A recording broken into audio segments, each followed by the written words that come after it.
Hello दोस्तों, welcome to हैकडेव channel. मेरा नाम है राहुल गुप्ता। दोस्तों, आज आपसे बात करने वाला हूं एप्लीकेशन सिक्योरिटी के बारे में। दोस्तों, आप लोगों ने जैसा कि मेरे पिछले ईयर में साइबर सिक्योरिटी के लेक्चर देखे थे, तो दोस्तों उसकी मैंने प्लेलिस्ट पहले बना चुका था। तो अब इस बार मैं कुछ नया करने वाला हूं साइबर सिक्योरिटी के अंदर। आपको ऐसा कुछ समझाने वाला हूं जो बहुत अलग होगा, और साथ में आपको इसके नोट्स भी मिलेंगे। नोट्स आपको 20 से 25 रुपए मिल जाएंगे, जिसके लिए आपको लिंक डिस्क्रिप्शन में दूंगा। एप्लीकेशन सिक्योरिटी क्यों लाते हैं, इसका क्या रीजन है? तो दोस्तों ये बताओ, सोचो, यदि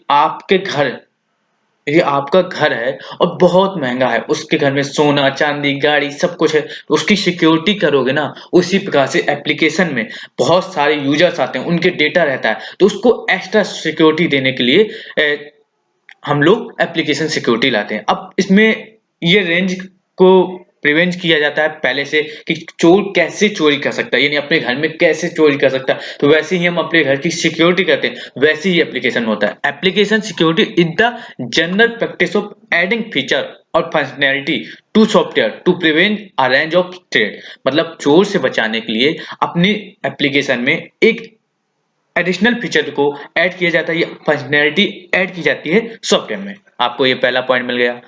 चलिए अब दूसरा इसके बाद application security is the use of software hardware and procedural method to protect application for external threat.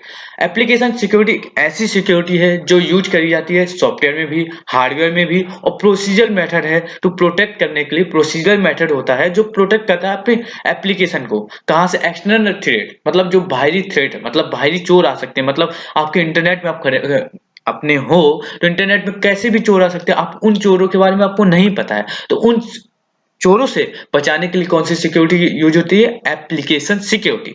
आप इसमें आपको मैं बताने वाला हूँ इसेंशियल इशू, जो इशू आते हैं और फेस किए जाते हैं, चैलेंज हम लोग को इस एप्लीकेशन सिक्योरिटी टाइम में। तो आज चलिए जानते हैं। पहला, वेरिफिकेशन ऑफ यूजर। यूजर का वेरिफिकेशन किया जाता है। अब वेरिफिकेशन यूजर का कैसे? Application need to verify that only genius user are trying to use them.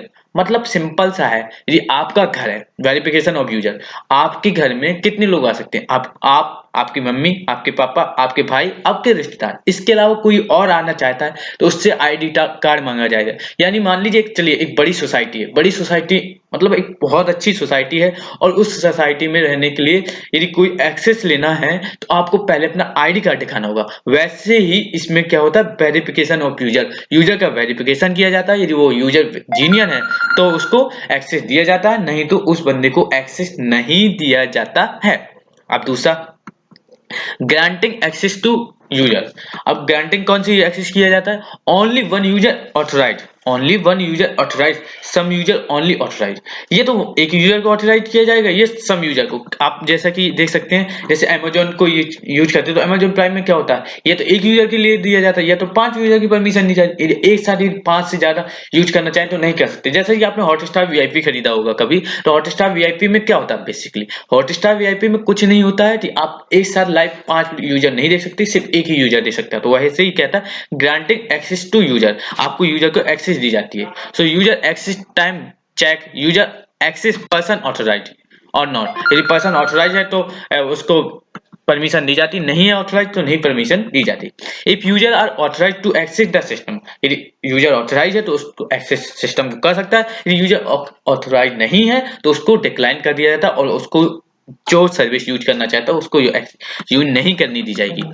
Encryption of data, data को इंक्रिप्ट किया जाता है। Encryption is provide to user your data confidentiality, मतलब अपने जो डेटा है उसकी कॉन्फिडेंशियलिटी, मतलब डेटा सिर्फ आपका है और किसी का नहीं है, वो डेटा कोई और भी नहीं देख सकता। इसके लिए इंक्रिप्शन ऑफ डेटा किया जाता है। Data safety need to save potential attack, जो पोटेंशियल अटैक होते हैं उस सेफ्टी के लिए डेटा सेफ्टी नीड होती है।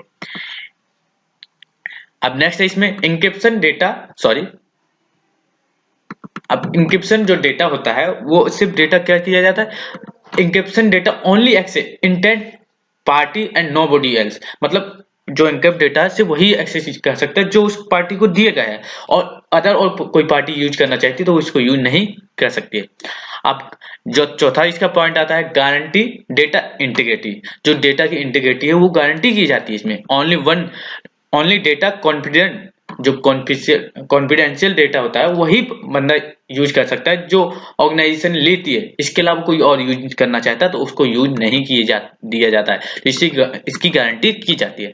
सो यहाँ पर लिखा गया है कि एप्लीकेशन सिक्योरिटी ये सारी चीज प्रोवाइड करती है। अब डिजिटल सिग्नेचर आप लोगों ने सुना होगा। डिजिटल सिग्नेचर किस लिए यूज किया जाता है? कि आपको इंटीग्रिटी को पहचान करने के लिए, कि आपका ही वो सिग्नेचर, ये आपका वो सिग्नेचर है तो आप उस चीज को एक्सेस कर सकते हैं। इसके अलावा यदि कोई अदर पर्सन उस चीज को एक्सेस करने की कोशिश करता है तो एप्लीकेशन सिक्योरिटी के अंदर में ये नहीं प्रोवाइड किया जाता है। या आप डिजिटल सिग्नेचर का नॉर्मल यूज भी ले सकते हैं। आपको मैं डिजिटल सिग्नेचर अभी बाद में पढ़ाऊंगा, बहुत अच्छे से पढ़ाऊंगा।